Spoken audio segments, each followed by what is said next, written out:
옥등하시기에 우리 하나님의 전을 찾은 여러분들을 환영합니다. 금년 내내 건강하셔서 늘 하나님의 전을 찾으시고 하나님의 평화가 여러분 마음 가득한 그런 한 해가 되기를 바라겠습니다. 오늘은 나를 찾으라는 제목으로 말씀을 나누고자 합니다. 이 그림은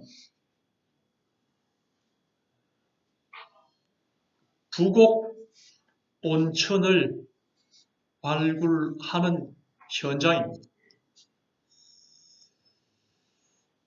1973년 1월 10일에 신현택이라는 분이 창녕군 부곡리 밭에 추봉을 내렸고 지하 63m 지점에서 78도씨의 뜨거운 물이 솟아올랐습니다. 굴착을 하던 사람들은 너무 기쁘고 흥분해서 뿜어져 나오는 온천 물을 고무 대야에 담아서 세수를 하였습니다. 이것이 바로 부곡 온천이 첫 출발하는 순간이었습니다. 부곡 온천 중에서도 부곡 하와이는 1981년 개업을 했습니다. 제일동포 배종성이라는 분이 투자를 해서 개업을 하게 됐는데 이후에 국민 휴양지로 아주 성업을 하게 되었습니다. 부곡 하와이 다 가보셨죠? 안 가보신 분들 계십니까? 근데 이 부곡 하와이가 2017년 7월 19일 날 폐업을 했습니다. 그 다음에 부곡에 있는 온천업계도 역시 하와이와 함께 동반 몰락의 길을 걸어가고 있습니다. 그 이유는 부곡 하와이에만 온천시설이 있는 것이 아니고 전국 여러 곳에 더 좋은 시설에 온천들이 들었음으로 말미암아서 이제 사람들이 별로 찾지 않아서 석 달을 거듭하다가 이제 문을 닫게 되고 부곡 하와이가 문을 닫게 되자 다른 업계들도 동반해서 몰락을 하게 되었습니다. 그가 찾았던 온천은 이렇게 한 세기가 가지 못해서 문을 닫고 말았습니다. 이 세상에서 몰락하지 않는 것은 무엇일까요? 우리가 찾아야 할 것이 바로 세상에서 몰락하지 않는 것입니다. 오늘 제가 영원히 몰락하지 아니하고 정말 잘 찾았다 하는 것을 여러분에게 말씀드리고자 합니다. 아모스 5장 4절로 6절에 있는 말씀입니다. 여호와께서 이스라엘 족속에게 이와 같이 말씀하시기를 너희는 나를 찾아라 그리하면 살리라. 베델을 찾지 말며 길갈로 들어가지 말며 브엘세바로도 나아가지 말라. 길갈은 반드시 사로잡히겠고 베델은 비참하게 될 것임이니라 하셨나니 너희는 여호와를 찾아라. 그리하면 살리라. 그렇지 않으면 그가 불같이 요셉의 집에 임하여 멸하시리라 말씀하십니다. 베델을 찾지 말라 그랬습니다. 이 베델이 무엇일까요? 베델은 창세기 28장 16절로 19절에 나와 있는 그 야곱이 하나님을 만났던 곳입니다. 야곱이 꿈에 하늘과 자기가 지금 서 있는 이곳까지 사닥다리가 이렇게 연결되어서 하나님의 천사들이 오락내리락 하는 모습을 바라보고 그리고 그곳에서 하나님께서 너를 인도하시고 돌보시고 지켜주시겠다 하는 약속을 받은 곳이 바로 베델이었습니다. 그래서 그 꿈에서 깨어난 야곱이 그곳의 이름을 벳엘이라 그렇게 지었습니다.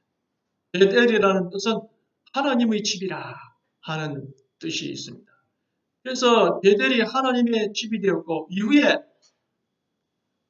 야곱이 힘들고 어려울 때마다 베델로 올라가서 그곳에서 하나님을 만나고 또 하나님의 음성을 듣고 힘을 얻었던 그런 곳이고 야곱뿐만 아니라 그 후에 많은 그 후손들이 힘들고 어려울 때에 베델에 올라가서 하나님을 만났던 지역입니다.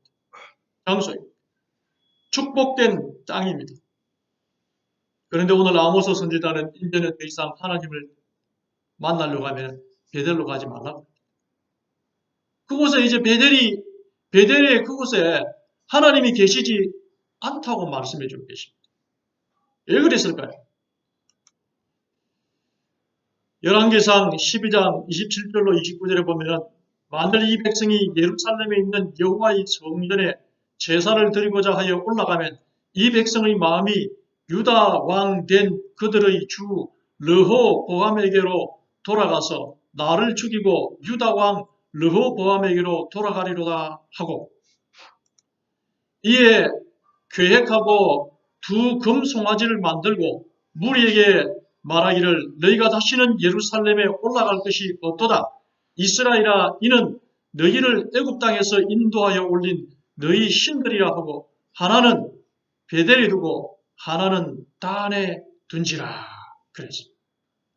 그래서 북쪽에는 이스라엘이, 남쪽에는 유다가 이렇게 서로 분열이 되었습니다. 오늘 우리가 북한과 남한으로 분열된 것처럼 이 이스라엘도 분열이 되었습니다. 분열이 되었는데 예루살렘 성전은, 예루살렘은 유다에 있는 것입니다. 그래서 북쪽에 있는 이 이스라엘 사람들이 하나님을 만나기 위해서 예루살렘으로 가는 것입니다. 그래서 그 이탈을 막기 위해서 두 금송아지를 만들고 산당을 만든 다음에 그 하나는 베델에 두고 하나는 단에 두었습니다. 너희를 애굽 땅에서 인도하여 올린 신들이다 하면서 금송아지를 소개해 준 것입니다. 아론이 금송아지를 만들었던 것처럼 이제 이 북방 이스라엘에서 금송아지를 만들어서 이들을 섬기라, 이렇게 이야기를 하게 된 것입니다. 그래서 그때부터 베델은 이제는 더 이상 하나님의 집이 아니고 금송아지가 있는 우상을 숭배하는 곳이 되어버리고 말았습니다. 본교의 성경 주석에는 이렇게 말하고 있습니다. 베델은, 아모스는 하나님의 집이라는 의미의 베델이 단지 허무함의 집이 될 뿐 아니라 허무 그 자체가 될 것을 선언한다. 즉 우상을 섬기는 무가치한 것이 되었다. 그래서 베델이 이렇게 몰락을 해버리고 말았습니다. 그래서 이제는 더 이상 베델을 찾을 필요가 없다는 것을 말하고 있고, 그곳에는 하나님이 계시지 않는다고 말하고 있습니다. 그곳에는 우상이 있는 것입니다. 오늘 우리가 베델을 찾지 말라는 것은 우상이 있는 곳을 찾지 말라는 뜻입니다.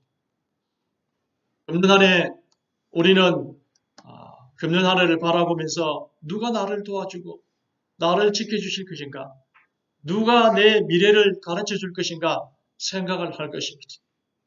그러나 하나님을 찾아야 되지 베델을 찾아서는 안 된다는 것은 다른 것을 찾아도 아무 소용이 없다는 것을 말하고 있습니다.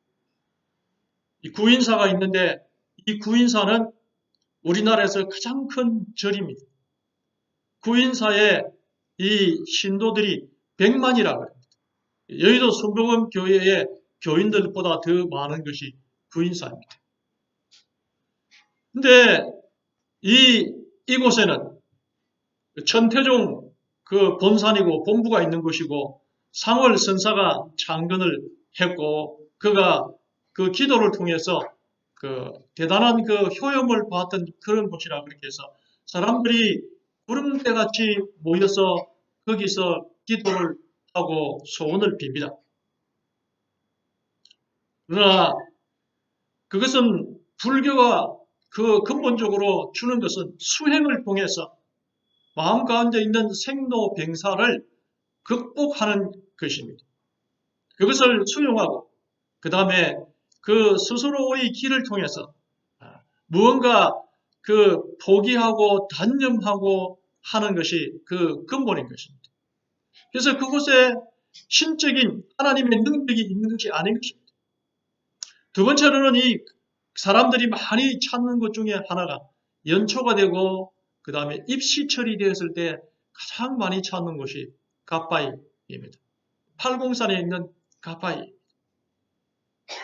이곳에서 기도를 하면 소원이 이루어진다고 생각하고 사람들이 이곳을 찾아서 열심히 기도를 합니다.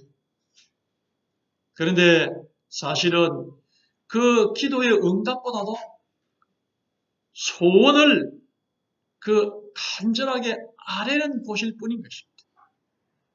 이 죽은 바위가 그들에게 소원을 풀어주질 못하는 것입니다. 사람들은 조상신을 섬기고 연초에 점집을 탔고 무당을 찾고 부적을 사고 그렇게 합니다. 그러나 이런 모든 것들이 무익하다고 말하고 있습니다. 지난 2주 동안 우리가 노태숙 씨가 간증한 그 영상을 봤습니다. 결국엔 그게 이야기하는 것은 그 사단의 역사이다. 이렇게 이야기를 하고 있습니다.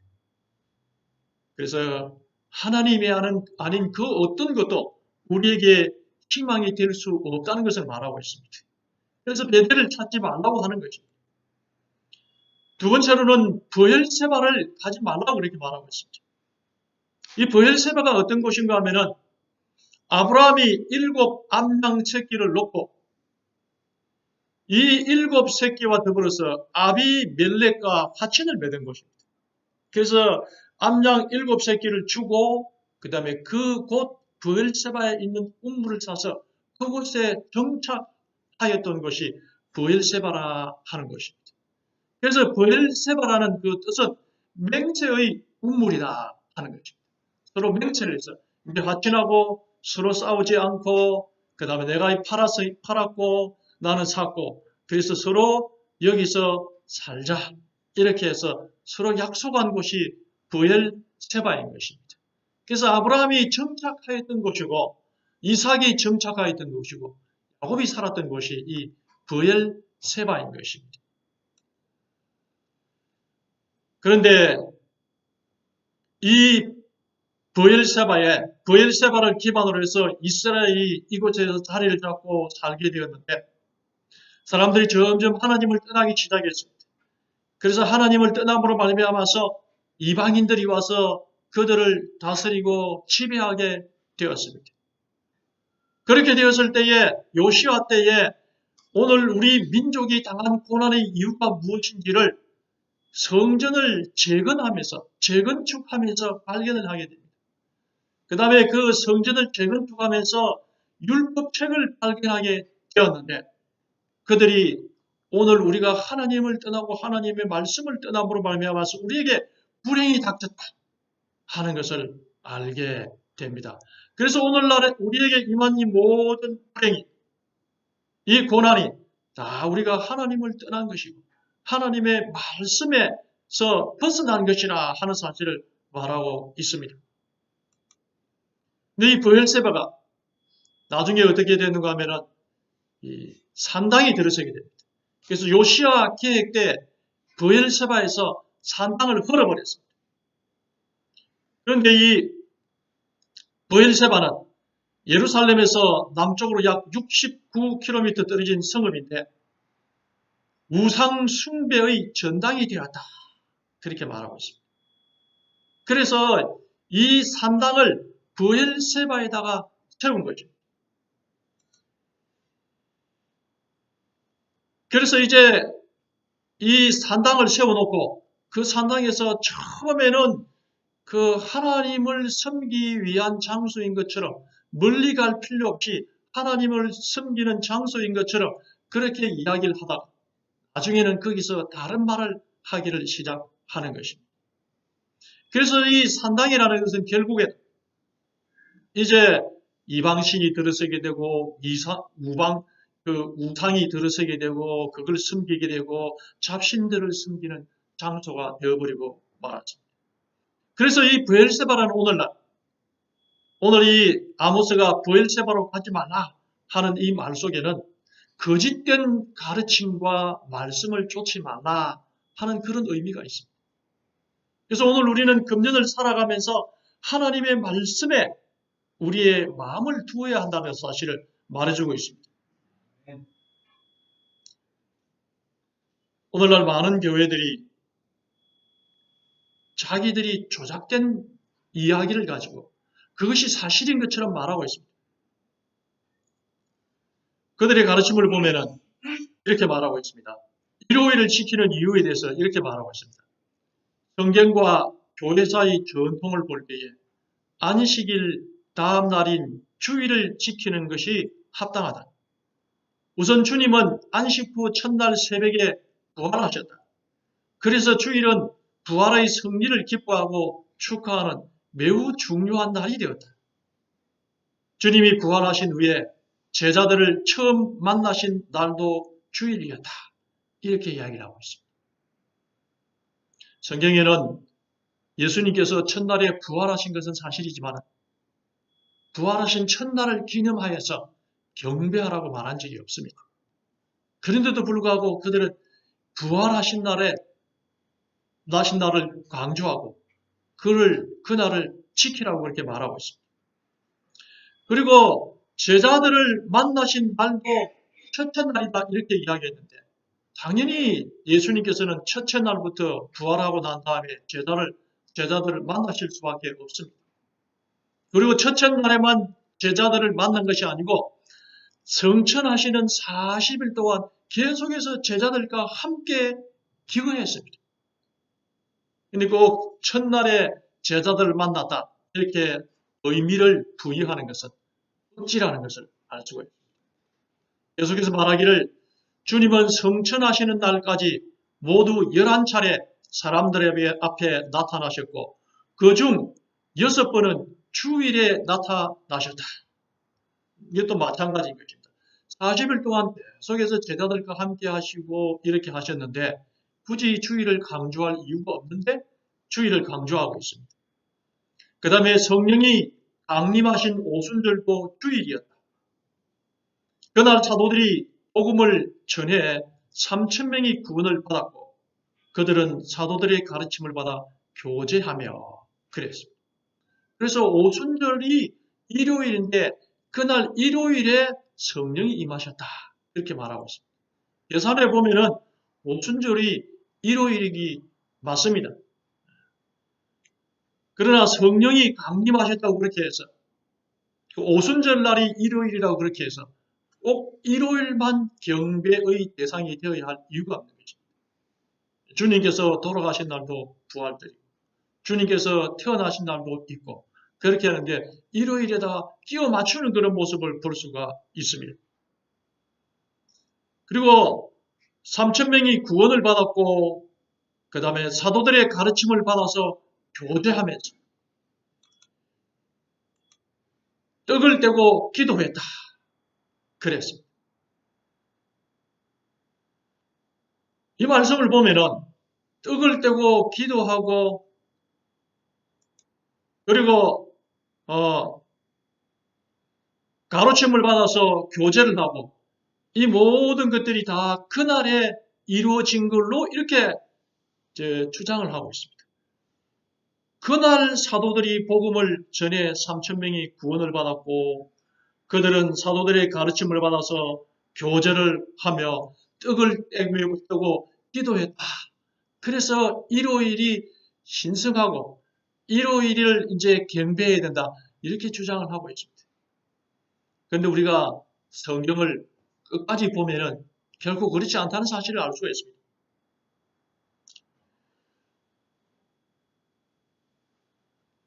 성경 사도행전 2장 47절에 보면은 주께서 구원받는 사람을 날마다 더하게 하시니라 그렇게 하면서 지금 현재 있었던 이 모든 일들이 날마다 일어났던 일이다 이렇게 말하고 있습니다. 그래서 그날 그 주일 오순절 하루에 일어난 일이 아니고 지금까지 누적해서 날마다 일어났던 일이다 이렇게 이야기를 하고 있습니다. 영어 성경에도 주께서 구원받는 사람을 날마다 더하게 하시니라 이렇게 말하면서 이 계속해서 그 날마다 구원받는 사람을 추가해 나가시겠다는 그런 말이 아니고 과거형으로 써져 있습니다. 과거형으로. 그래서 주님께서 구원받는 사람을 더하게 하셨다 그런 의미인 것입니다. The Lord added to their numbers. 데일리 이렇게 말하고 있습니다. 그래서 주께서 더하셨다, added 이렇게 기록을 하고 있습니다. 더하셨다.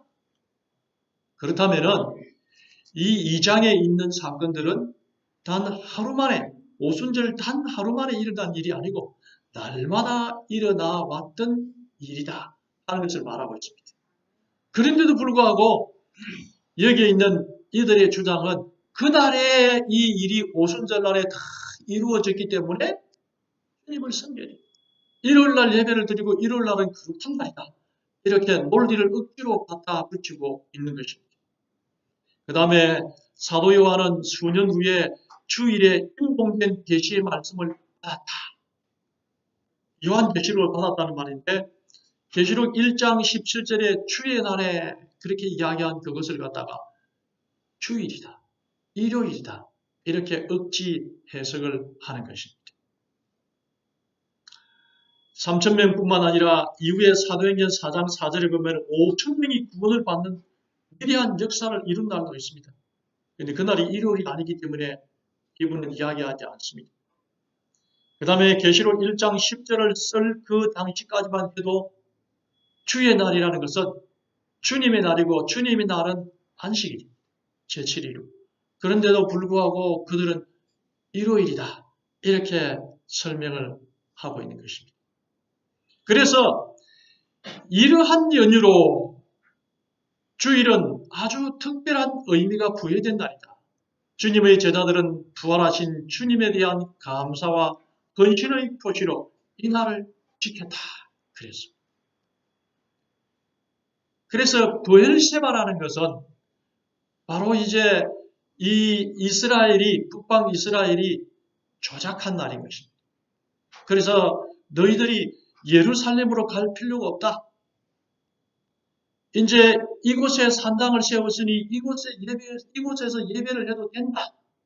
그렇게 이야기한 것이 이 부엘세바인 것입니다. 그래서 이곳에서 하나님의 말씀 대신 사람의 말을, 조작된 말을 가지고 거짓된 학설을 가지고 그들을 끌어당긴 것입니다. 그래서 남쪽으로 자꾸 이주하는 사람들을 막기 위해서 그렇게 해 놓은 것입니다. 잘못된 것이라는 것을 말하고 있습니다. 그래서 오늘날 거짓된 가르침을 말하는 것이고 진리를 찾아가는 사람들을 막기 위해서 행하고 있는 거짓 교회들이 하고 있는 말과 똑같은 것입니다. 이 말은 굿 데일리 뉴스에 나와 있는 이한규 목사라는 그 개신교회 목사님이 이야기해 놓은 것인데 참으로 어처구니 없는 말인 것입니다. 이야기 그것만 보면 아주 그럴듯하게 보입니다. 그러나 그 주장 하나하나가 다 조작되고 거짓되었다 하는 것을 말하고 있습니다. 그래서 우리가 이 거짓된 말씀에 귀를 기울이고 거짓된 말씀에 관심을 두면 그곳에는 생명이 없다는 것을 말하고 있습니다.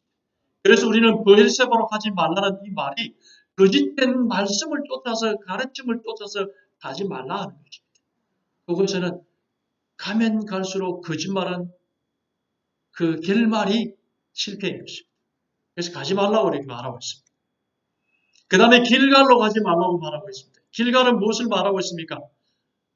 여호수아가 요단에서 가져온 그 12돌을 길갈에 세우고 이스라엘 자손들에게 말하 이르되 이렇게 말하면서 이 요단강을 딱 건넌 후에 요단강에서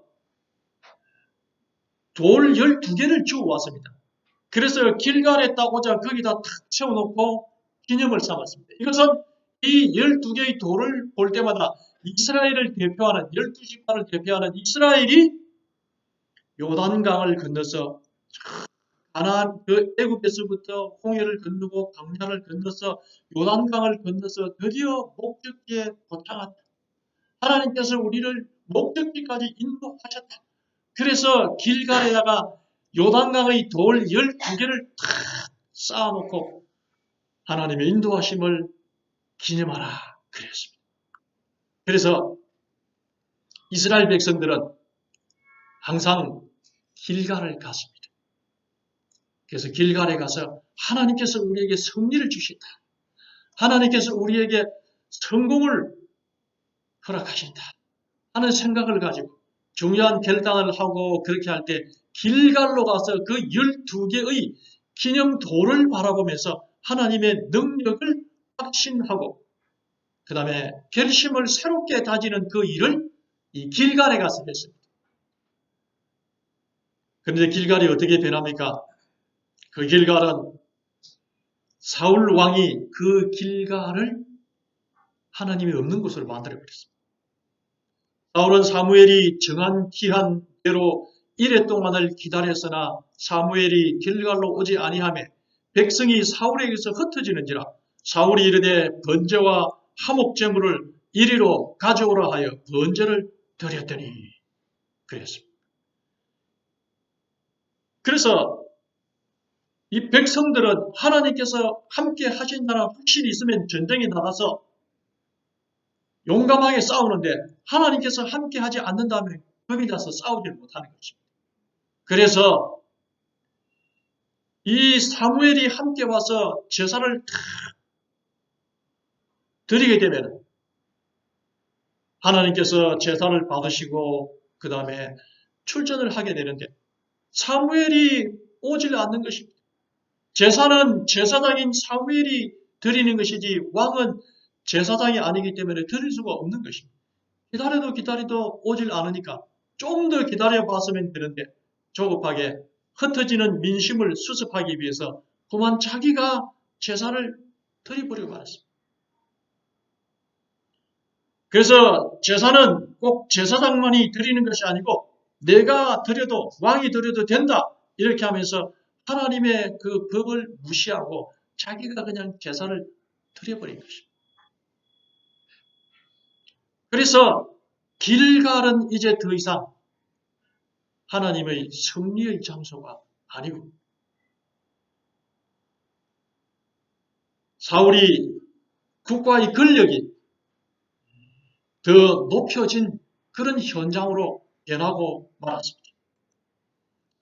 길갈에 대해서 말하고 있습니다. 얼마 전에 사울은 길갈에서 하나님의 명령을 어기고 제사장처럼 제물을 드리는 일을 감행하였다. 사무엘이 책망할 때 그는 완고하게 자신의 행위를 변명하였다. 자신은 늦게 왔고 나는 왕으로서 제사를 드릴 수 있다. 이렇게 이야기를 했습니다. 그래서 자기가 가지고 있는 권력이 이 얼마나 힘이 있는가 하는 사실, 무소불위의 권력을 보여준 거죠. 그래서 오늘 길갈이라는 것은 권력과 재력을 말하고 있습니다. 인간이 가지고 있는 영향력을 말하고 있습니다. 그래서 하나님께서 길갈로 가지 말라 하는 것은 사람의 권력과 재력을 찾지 말라는 것입니다. 그들이 궁극적으로 도움을 줄 수 있는 것이 아니라는 것을 말하고 있습니다. 우리는 우리의 역사를 통해서 대한민국 대통령들의 그 말로를 다 알고 있습니다. 이승만 대통령은 독재를 했다가 데모가 일어나서 하야를 하고 망명을 했습니다. 말로가 좋지 못했습니다. 이명박 대통령은 그 셀러리맨의 신화를 썼던 사람인데 지금 그만 감옥에 가 있습니다. 한때 그는 승승장구했고 서울시장에 나왔더니 서울시장에도 당선이 되고 대통령에 나왔더니 대통령에도 당선이 되었습니다. 국민들의 희망이었습니다. 그러나 지금은 국민들에게 실망을 끼치고 감옥에 가 있습니다. 권력이라는 것은 이렇게 무상한 것입니다. 박정희 대통령이 나름대로 정치를 한다고 했고 이 나라 산업을 일깨우고 또 발전을 시켰습니다만 그는 그만 총에 맞아서 죽었습니다. 그의 아내도 총에 맞아서 죽었습니다. 비극으로 끝났습니다. 그리고 노무현 대통령이 나와서 많은 그 젊은 사람들의 지지를 받았습니다. 그러나 그도 깨끗한 줄 알았는데 나중에 보니까 깨끗하지 않아서 그의 그 비리 사실을 이제 수사를 하기 시작하자 그만 그게 드러나는 것이 두려워서 부엉이 바다에서 뛰어내려서 자살을 해서 죽고 말았습니다. 비참한 말로인 것입니다. 그리고 박정희 대통령의 딸인 박근혜도 지금 교도소에 가 있습니다. 이런 권력을 추구하거나 권력을 쫓고 권력에 줄을 대려고 하지 마라 하는 것이 길갈로 가지 마라 하는 것입니다. 금년 한 해를 맞이하면서 우리에게 생명을 주고 우리를 인도할 것은 권력이 아니라는 것을 말하고 있습니다. 그 다음에 재력을 말하고 있습니다. 정주행 회장은 대한민국에서 가장 그 큰 기업을 만들어서 현대그룹이라는 그룹을 만들었습니다. 그는 이대로라면은 내가 기업을 해보니까 정치가 권력이 기업보다는 조금 우위에 있다는 사실을 알고 내가 이 현대그룹을 만들었으니까 이제는 정치도 한번 해봐야 되겠다.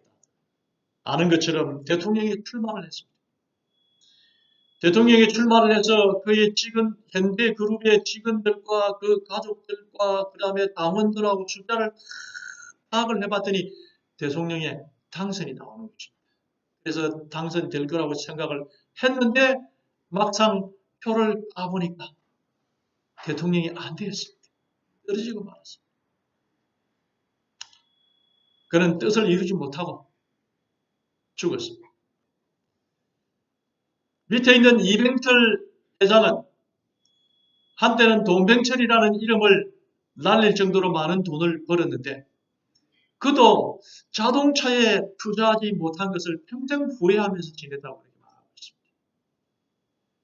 그래서 그 아들이 이제 이건희가 나와가지고 세계 1위의 상품들을 만들어서 뛰어난 삼성을 만들려고 그렇게 했습니다.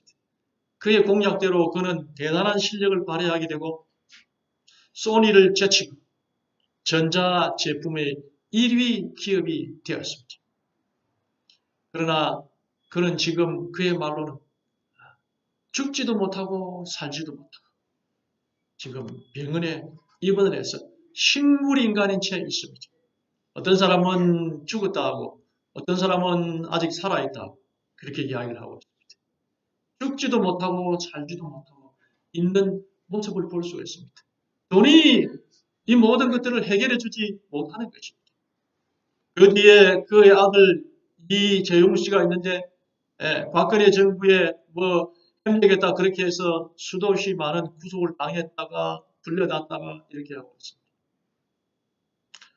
재력으로도 그들 스스로를 지키기에도 힘든데 우리가 재력을 추구하고 의지하는 것은 부질없는 짓이라는 사실을 말하고 있습니다.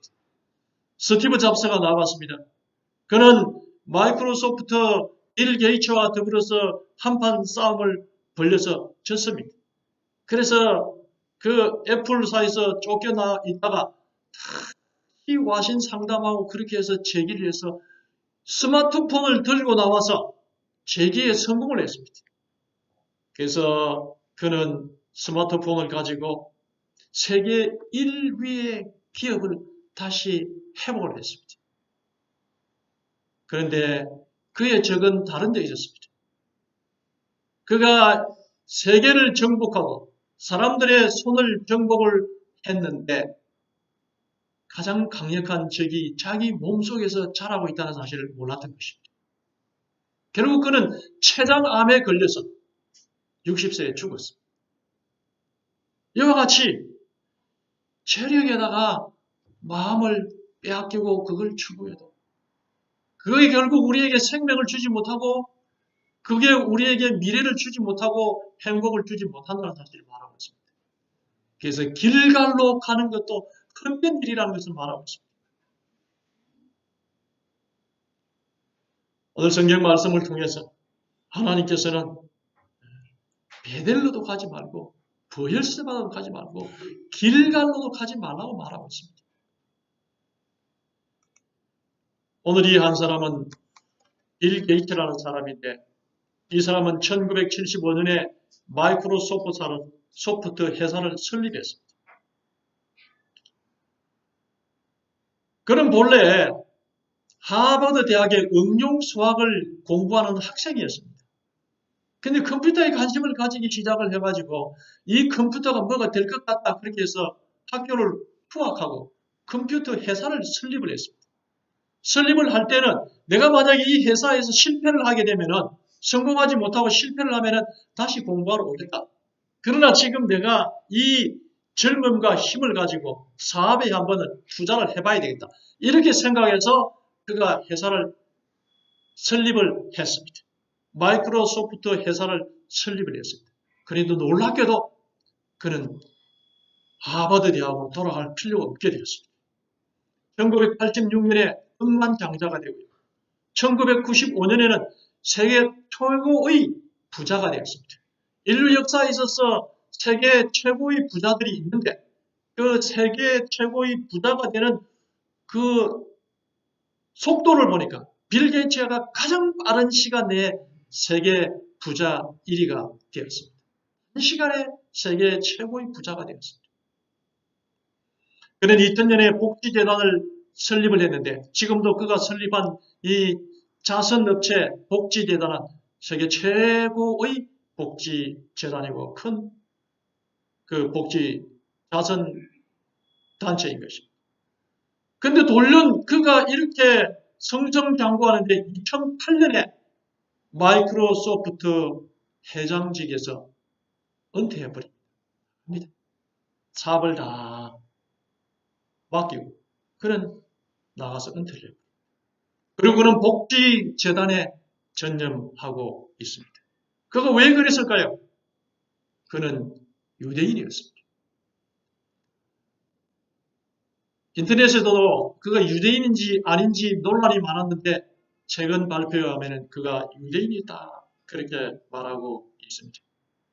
그의 마음 가운데 내가 더 이상 돈을 쫓아가지 않겠다는 것입니다. 그리고 이제까지 내가 번 이 모든 돈들을 다 자선기관, 복지기관을 통해서 사람들에게 돌려주겠다. 그런 생각을 품게 된 것입니다. 그래서 그는 국제적인 보건, 의료 그 확대와 빈곤 퇴치, 그리고 균등한 교육 기회 확대, 이런 모든 것에 그의 돈을 기부하고 자선사업을 하는 것입니다. 그래서 바로 재력을 쫓아가지 아니하고 그의 마음 가운데, 기본 마음 가운데 있는 여호와 하나님에 대한 생각이 그의 마음에 있는 것입니다. 그래서 더 이상 2008년을 기점으로 해서 돈을 쫓아가지 아니하고 그는 하나님을 찾은 것입니다. 그래서 그는 스티브 잡스처럼 무너지지 않고 죽지 않고 지금도 그 사업을 계속하고 있는 거죠. 우리의 생명은 하나님을 찾을 때 그곳에 있는 것입니다. 오늘 이 말씀 속에서 아모스 5장 4절에 아모스 선지자는 우리에게 말하고 있습니다. 그래서 바로 2019년을 살아가는 우리에게 주시는 말씀인 것입니다. 여호와께서 이스라엘 족속에게 이와 같이 말씀하시기를 너희는 나를 찾아라. 그리하면 살리라. 제가 너희는 나를 찾아라 하시면 여러분 그러면 살리라. 한번 읽어보시기 바랍니다. 너희는 나를 찾아라. 믿습니까? 이것이 바로 하나님께서 2019년을 시작하는 우리에게 주시는 말씀인 것입니다. 마태복음 11장 28절로 29절에도 예수님께서 말씀하셨습니다. 수고하고 무거운 짐진 자들아 다 내게로 오라. 내가 너희를 쉬게 하리라. 나는 마음이 온유하고 겸손하니 나의 멍에를 메고 내게 배우라. 그리하면은 너희 마음이 힘을 얻으리니. 그랬습니다. 오늘 2019년을 맞이하면서 이 주단식일에 나를 찾으라고 하신 하나님의 말씀에 귀를 기울이고 정말 금년 한 해 동안 부지런히 우리 아버지 하나님을 찾는 우리 성도들 되시기를 소망하면서 말씀을 드리겠습니다.